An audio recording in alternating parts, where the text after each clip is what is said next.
आज की वीडियो में हम लोग समझेंगे कि सेंट्रल पब्लिक प्रोक्योरमेंट पोर्टल पे रजिस्ट्रेशन किस तरीके से किया जाता है, जिसे सीपीपी प्लेटफॉर्म भी बोला जाता है और बहुत सारे लोग ई प्रोक्योरमेंट प्लेटफॉर्म के नाम से भी इसे जानते हैं। या फिर ई प्रोक्योरमेंट का अगर टेंडर पार्टिसिपेट करना हो जो कि सीपीपी पे निकला है, मतलब सेंट्रल के जितने भी टेंडर्स आते हैं ना, वो सेंट्रल पब्लिक प्लेटफॉर्म पे ही आते हैं, सेंट्रल पब्लिक प्रोक्योरमेंट पोर्टल पे ही आते हैं। तो इस पे किस तरीके से आपको रजिस्ट्रेशन करना है, अगर आपको टेंडर भरना है तो इसमें ना पहले आपको अपनी कंपनी का रजिस्ट्रेशन करना होता है। तो इसमें आज की वीडियो में हम लोग ये समझेंगे कि वो रजिस्ट्रेशन आपको किस तरीके से करना है। ध्यान देने वाली बात यहाँ पे ये है कि रजिस्ट्रेशन करने के लिए ना यहाँ पे आपको क्लास 3 का डिजिटल सिग्नेचर चाहिए होता है। अगर आपके पास डिजिटल सिग्नेचर नहीं है तो आप रजिस्ट्रेशन नहीं कर सकते, आपका जो अकाउंट है वो फुली एक्टिवेट नहीं होता जब तक आप अपना डिजिटल सिग्नेचर मैप नहीं करते हो अपने अकाउंट से। तो आज की वीडियो में रजिस्ट्रेशन करना समझेंगे।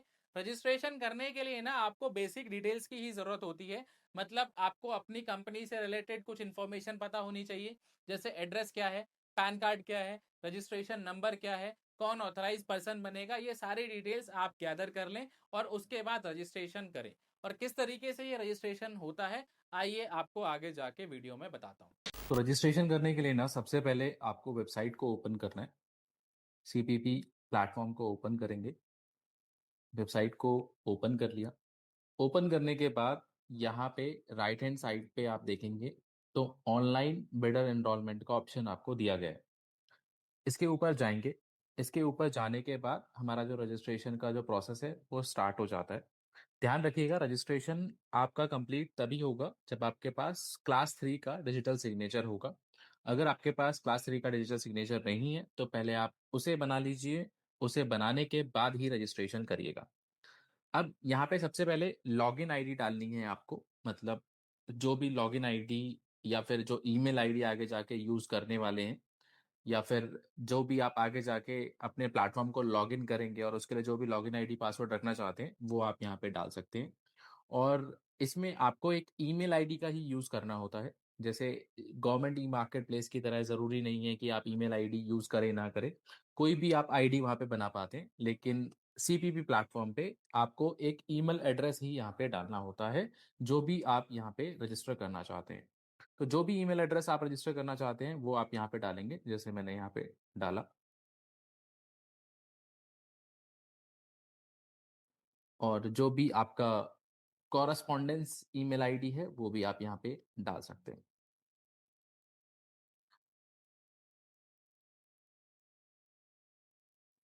मोबाइल नंबर जो आप रजिस्टर करना चाहते हैं, इस वेबसाइट से रिलेटेड जो भी नोटिफिकेशन आपको फर्दर आएंगी उसकी नोटिफिकेशन आपको किस मोबाइल नंबर पे, किस ईमेल आईडी पे रिसीव करना चाहते हैं आप, तो वो डिटेल्स आपको यहाँ पे डालनी होती है। तो यहाँ पे आप इंडिया सेलेक्ट करके अपना फ़ोन नंबर यहाँ पे डाल देंगे।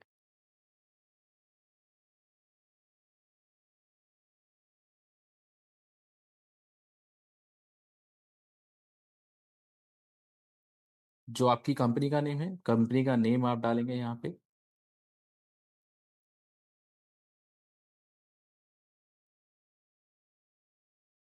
प्रेफरेंशियल बिडर में आप इसे यस करेंगे। प्रेफरेंशियल बिडर का मतलब ये होता है कि अगर आपकी कंपनी कोई एमएसएमई है या फिर मेक इन इंडिया का आप बेनिफिट आगे जाके लेना चाहते हैं किसी भी टेंडर में, तो आप यहाँ पे पहले ही जब आप रजिस्ट्रेशन करते हैं तो आप डिक्लेयर कर सकते हैं प्रेफरेंशियल बिडर में जाके। अगर आप एमएसएमई हैं तो एमएसएमई सेलेक्ट करेंगे और मेक इन इंडिया के बेनिफिट्स लेना चाहते हैं तो मेक इन इंडिया को सेलेक्ट करेंगे। अभी के लिए मैं एमएसएमई कर दे रहा हूँ और आगे हम लोग मूव करते हैं। यहाँ पे आपको रजिस्ट्रेशन नंबर डालना है। जो भी रजिस्ट्रेशन नंबर, जैसे आपकी प्रोप्राइटरशिप फर्म है तो आप अपना जीएसटी नंबर डाल सकते हैं या फिर जो भी आपके लिए एप्लीकेबल है वो आप यहाँ पे डाल सकते हैं। अभी के लिए मैं यहाँ पे अपना जीएसटी नंबर डाल रहा हूँ।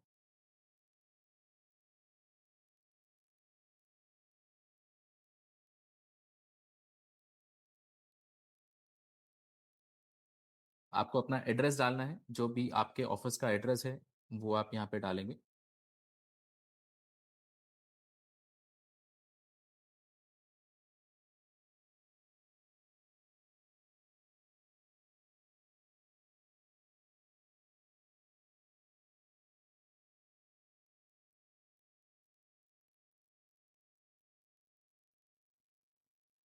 इन सारी डिटेल्स को आप अपनी कंपनी की डिटेल्स के अकॉर्डिंग फिल करेंगे।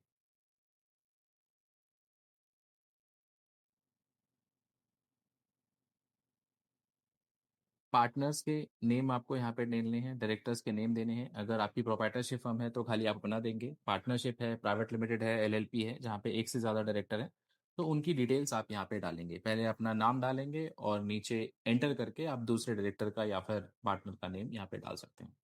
बिडर टाइप इंडियन, फॉरेन, अगर आप इंडियन बिडर हैं तो इंडियन को सिलेक्ट करके आगे मूव करेंगे और ये डिटेल्स फिल करेंगे अपने अकॉर्डिंग।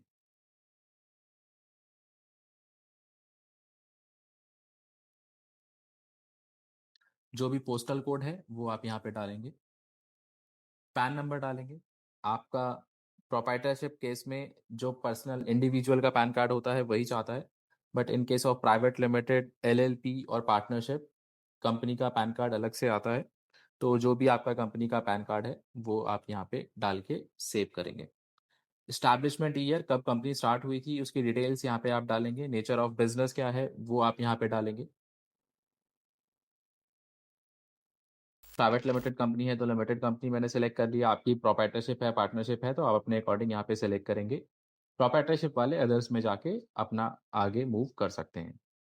कंपनी कैटेगरी यहाँ पे एज पर एमएसएमई आपकी कंपनी की कैटेगरी क्या है, माइक्रो है, स्मॉल है, मीडियम है, जो भी आपके लिए एप्लीकेबल है आप इसे सेलेक्ट करेंगे। फिर यहाँ पे कॉन्टैक्ट डिटेल्स, जो भी कंसर्न पर्सन है जिसको भी टेंडर से रिगार्डिंग रीच करा जाना चाहिए आगे जाके, अगर आप कोई टेंडर फिल करते हैं और उसमें कोई भी क्लैरिफिकेशन है या फिर कोई भी चीज़ ऐसी है जिसके लिए किसी पर्सन को कॉन्टैक्ट करा जाना चाहिए तो उसकी डिटेल आप यहाँ पे डालेंगे।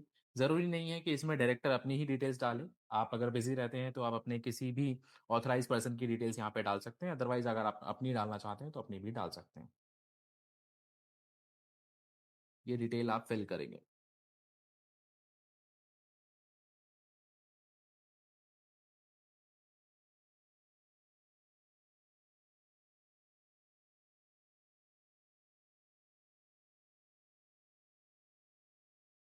ध्यान रखिएगा ये डिटेल्स आपको बिल्कुल सही फिल करनी है।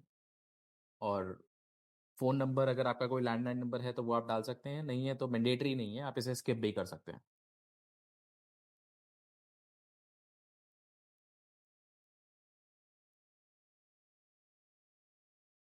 सबमिट करेंगे।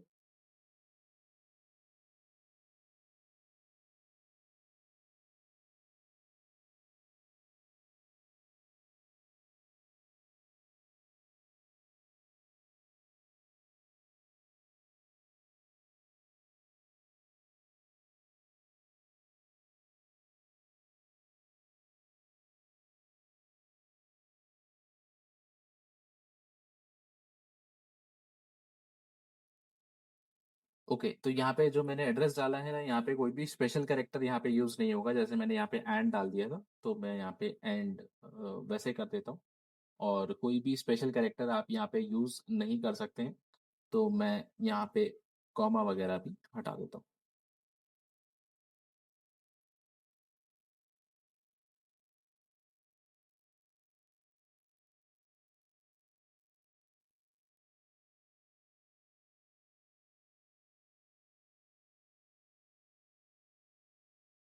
सबमिट करने के बाद ये एक बार दोबारा से आपको यहाँ पे इंफॉर्मेशन देता है कि आप सारी ही डिटेल्स को क्रॉस वेरीफाई कर लीजिए जो भी आपने यहाँ पे डाला है।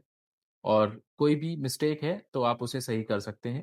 कोई भी मिस्टेक नहीं है तो आपको क्या करना है, सेंड वेरिफिकेशन कोड पे जाना है और सेंड वेरिफिकेशन कोड करके आपकी ईमेल आईडी और फ़ोन नंबर पे जो भी कोड आया है उसे यहाँ पे डालना है और अपने रजिस्ट्रेशन को कंप्लीट करना है। तो मैं यहाँ पे डिटेल्स डाल देता हूँ। जो मेरे पास कोड रिसीव हुआ है फ़ोन पे वो डाल देता हूँ।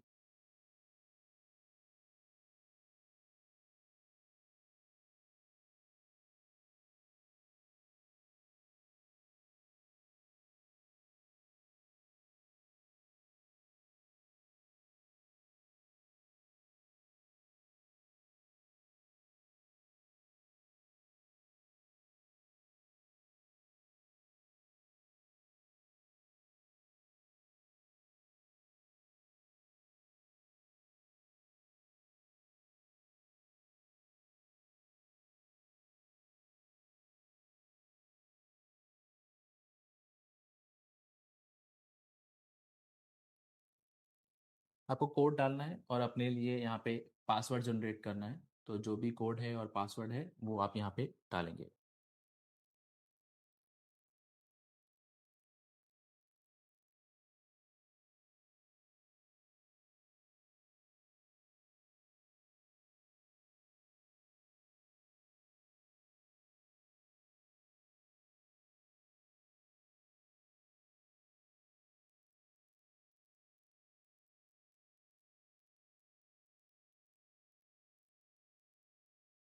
सबमिट कर दिया और ये मेरा user ID password successfully create हो गया।